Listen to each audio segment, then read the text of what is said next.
increíble. Sí, ¿no? Sí.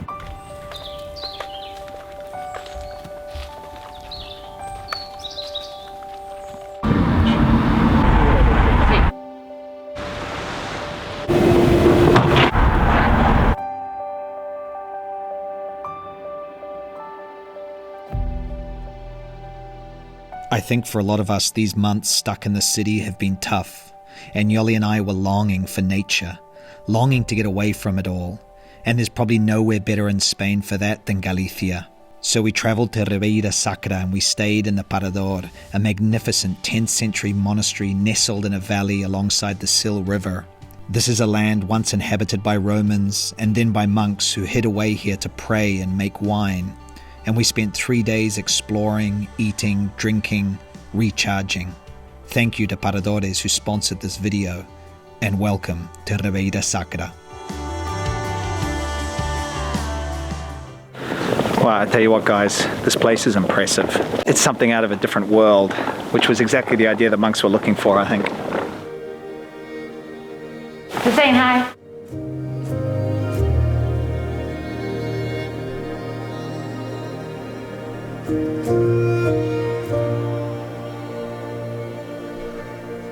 All right, we're here. We made it. Here we are. Hey, look. They know us now. They know what we like. Guest preferences.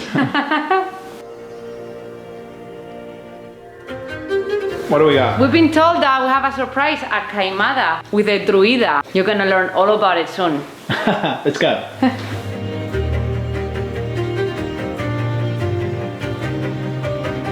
Galicia is a land of mystery and magic, and the queimada is famous, part alcoholic drink, part ancient ritual. And to welcome us, Paradores asked Alfonso, the most famous guide in the area, to show us how a true queimada is made. First he adds alcohol, then sugar, then he sets it alight. Then it's fruit and coffee to make a fragrant and potent mix. And finally, the most important part, the incantation. Conjuro universal da queimada, magia doleiro que fixo esta cunca. So Alfonso has given us the queimada here. Salud. Salud. Salud. I'm here. Oh, Yoly is there. We missed her. All right. Salud, Cheers. guys. You Salud. have to experience this one day. Ooh. That is fortifying. Ooh, yeah. It's Delicious. a bit of coffee, bit of fruit, bit of sweetness, a lot of booze. Can I have this for breakfast tomorrow? Whatever you want, baby. Cheers, baby. I think I'm gonna have this for breakfast every day now. I Yeah? think it probably builds your, I don't know, your character, your personality. I'm sure you're a Galician character. And with our Galician characters sufficiently built, we went down for dinner. Hola. Are you hungry? Does that mean you're hungry? Your first empanada, Yoly. Oh, so excited. First empanada in Galicia. See if we can guess.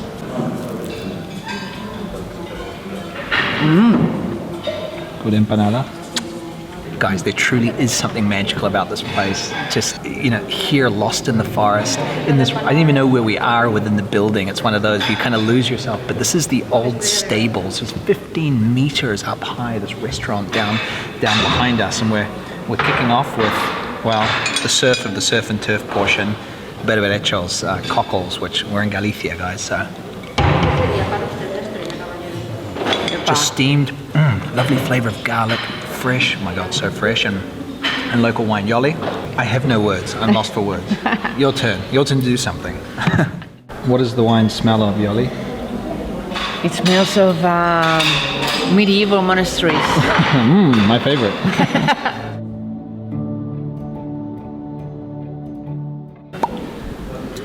Baby, can you serve me? Of course I can, baby boy. You look Do hungry. you think I ordered too much steak? Just a tiny bit. And this chuletón, so this piece of beef, which is famous here in Galicia. I mean, it's the full surf and turf deal. I'm going to blow myself out, and tomorrow I'll be on cheese and crackers and water and fruit. But anyway. Apples. And guys, some of you might get a little scared when you see how rare we eat the meat here in Spain. But If you're up here in Galicia and you get a chuletón, like a T-bone steak, you want it poco hecho. You want it bleeding. You want it red in the middle, warm. That is how it's served, with just salt sprinkles on top. And of course, the famous Galician treat, pimientos de padrón. Sometimes spicy, sometimes not. Rarely spicy. Often in summer they're spicier, but oh man, that is actually one of the best ones I've ever had. It's almost had a floral flavor. My mother grows them in New Zealand. Yeah. We've come to the source. You know what I also think these guys are? The pimiento de padrón is like the Galician salad, served with fries, which I like. Healthy. Very healthy. I mean, I'm happy with that. Salud.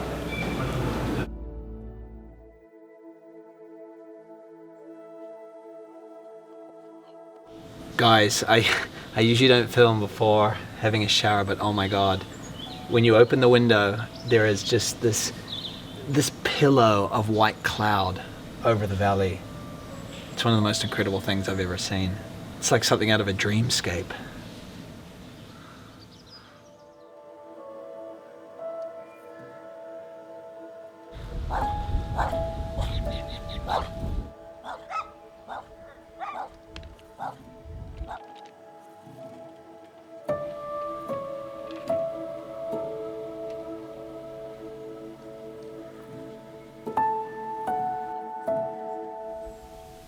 Hola. You're on the other rock. Funny to see you over here. Yeah, fancy meeting you here on the edge of the world. You come here often? Yeah. This is one of those places where you come up and you feel like you're on top of the world. You know, we have a lot of friends who are moving to the countryside, given everything that's going on, and part of the reason we wanted to come up to Galicia was just we felt that need for nature. And I mean, this place, looking down on the Parador and the sweep of cloud and the morning light, it literally is mind-blowing. All right, we're gonna go and explore the hotel a little bit, have some breakfast, and then hit the wine trail. Yay! All right, let's go.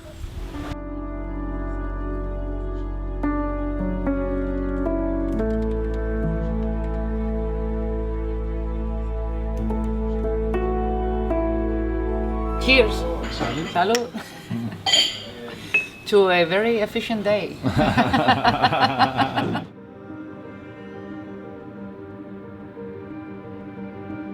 So when we were talking to Alfonso last night, the druid who did the queimada, he told us that really there were monks sort of starting to have activity here around the 6th or 7th century. And then it was in the 10th century that really this became a more organized order. And then over the centuries, this monastery was built. And so that's why there's so many different types of cloisters, so many different styles. So the building was used over the centuries by the monks. And then in the 19th century, it passed to the state and just kind of fell into disrepair, and it was a ruin. And then in 2004, it became the Parador and was really restored and turned into this place you can stay here. But I mean, just being able to be in a hotel and walk around a cloister like this is pretty mind-blowing for someone, well, for anyone, for me, history buff, but for anyone.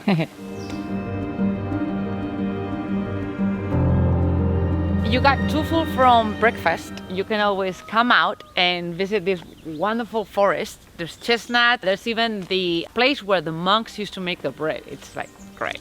Let me show you. So the monks were very smart, and so in case there was a fire in the bakery, they didn't want to get the monastery burned. So that's why 200 meters or so distance. I think 200 meters is enough. I think so, right? Yeah. Hopefully, I don't know.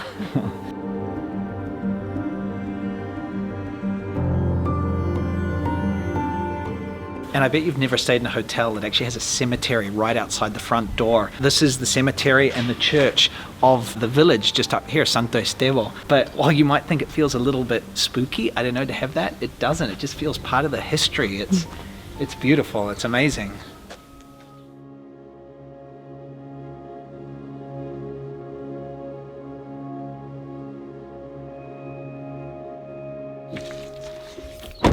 Ribeira Sacra is one of my favorite wine regions in Spain, and Algueida is one of the most famous wineries here. We were welcomed by the owner's son, Fabio, and his dog, Paquito, and they took us out to the vineyards. The Romans made wine here, followed by the monks, of course, but the region fell by the wayside in the 20th century, and then in the 1970s, a few wineries, like Algueida, kicked off the Renaissance. Now they're making some of the best wine in Spain. So Fabio's brought us up to this vineyard. It's indicative of what the vineyards are like here in Ribeira Sacra. I mean, they're phenomenal. They're just on these terraced slopes. The sun hits them. Back in '79, when Fabio's father Fernando started, it was, you know, this was just all woods and bosque, forest, and he went kind of recuperating area by area and planting vines. And just imagine turning this steep slope from forest into a terraced vineyard. And this is what's called heroic winemaking, or viticultura heroica in Spanish, because to harvest here, it is just mind-blowingly difficult. You can't use machines, so they have these rails that are built. So when they harvest the grapes, they transport them up these rails to the top of the hill. Not even animals can work this, Fabio was saying. So this is tough work. Should we start a winery, Yoly? A heroic one? Let's start a heroic winery. If you do the work, yes. Yeah, right. You can do the marketing. Exactly. Let's drink. Not you, baby. You're driving. I'm driving. I'm just gonna wet my lips. Are you guys like me, where you just get excited when you have like 3 different wines in front of you you can taste? When you think about sort of Spanish wines, you might think of big alcoholic red wines, things like that, but this region is different. I mean, they make whites. This is the vineyard we were looking at, and the reds have more acidity. They're fresher by and large. There's a bit of everything, but it's exciting to have these kind of wines coming. These are the kind of wines I like to drink now. And what I also love, going back into history, there are records that say that Roman emperors were drinking wine from this region back in the Roman Empire, and they were exporting lamprey eels from the rivers here to Rome along with the wine and amphora, because the rivers, you know, empty out into the Atlantic, so it's easy to transport. I'm making all the noises. Remember, it's just tasting. Just a tasting. Just a tasting. Story of my life. Should get that printed on t-shirts. Just a tasting, guys. Me gusta bastante este tercero. ¿Cómo me has dicho que se llama? Eso, cariño, sí. Como cariño, pero a la gallega. I haven't been to a wine. I mean, we've been locked at home, so I haven't been to a wine tasting. I'm a kid in a candy store. Amazing. It's lunchtime. Yeah. Let's do it. Algueira also have a lovely little restaurant, and with the pandemic, we had the place to ourselves. So free. So we have níscalos a la marinera. Níscalos, I don't know how you say that in English. I know in Catalan it's rovellós. And what are they? It's mushroom. Wild mushroom. Wild mushroom, there you go. Would you like a vieira? Please. Wild mushrooms with seafood. Yum, yum, yum. Vieiras and the whole kit and caboodle. Who taught you that word? How is it? The real deal? Oh, mama. Oh, mama, sing to me. It's very good. It is very good. Man, wild mushrooms, seafood, never had this combination before, but this is the seasonal menu. Unbelievable. Yeah, it's beautiful. Unbelievable. So, eyes Eat popping. this dish. Eyes popping. Surf and turf, right? Salud, Algueira. So I feel like everyone's been watching this video waiting for the moment we eat octopus. We're in Galicia, so here goes. Octopus time. Octopus o'clock. I love how you do that. You do it so well. I know, and I'm getting better. Oh, I spilled though. That's not good. Uh-oh. I know. Mancha. No pressure. You good?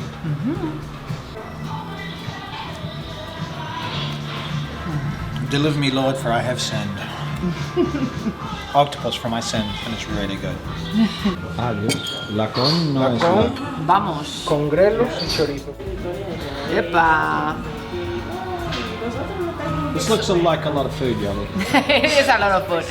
Like good Madrileños, for us, lacón means kind of boiled ham, and that's kind of it. But it can come here in Galicia. The real thing is big pieces of meat here. Jesus. I literally thought we were getting pieces of boiled ham, and we are getting a full cocido-like experience. Yum. You ready? Enjoy it. So because on these trips we always need to do a lot, we have literally 4 minutes to eat this. So, mind blown.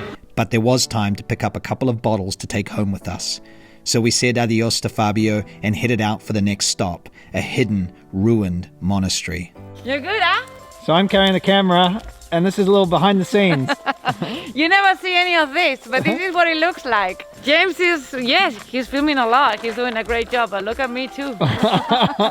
Producer.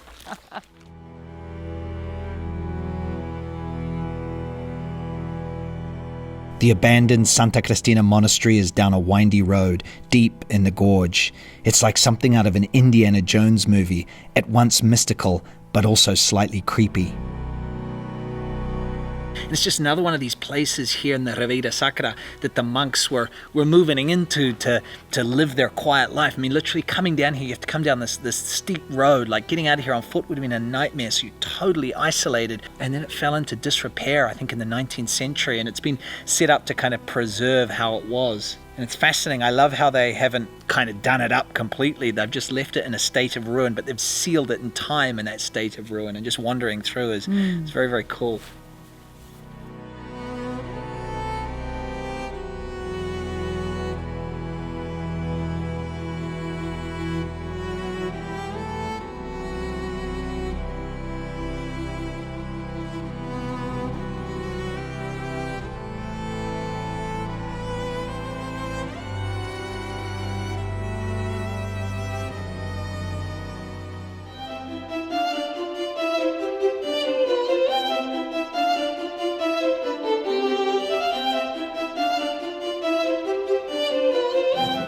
No, just hit that. That's it. Quick, boom.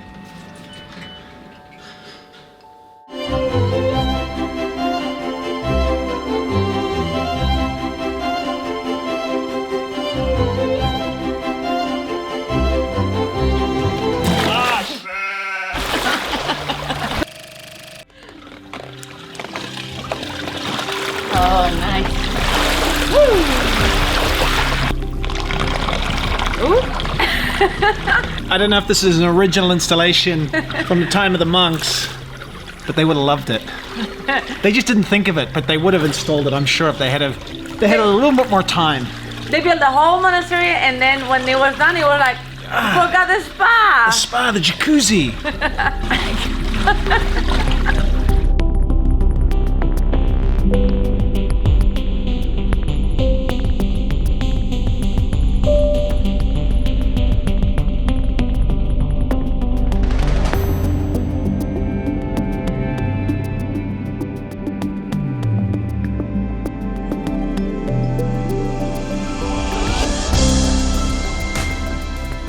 So one of the things that you've got to do while you're here is jump on a boat and go through the Silt Canyon, which is the river, and you can see the vineyards all around you. It's fascinating. The Romans were here first, before the monks obviously, and they dredged this river for alluvial gold. They were here for the gold, and then of course the monks came and inhabited the winding canyons here, but it's a really magical place.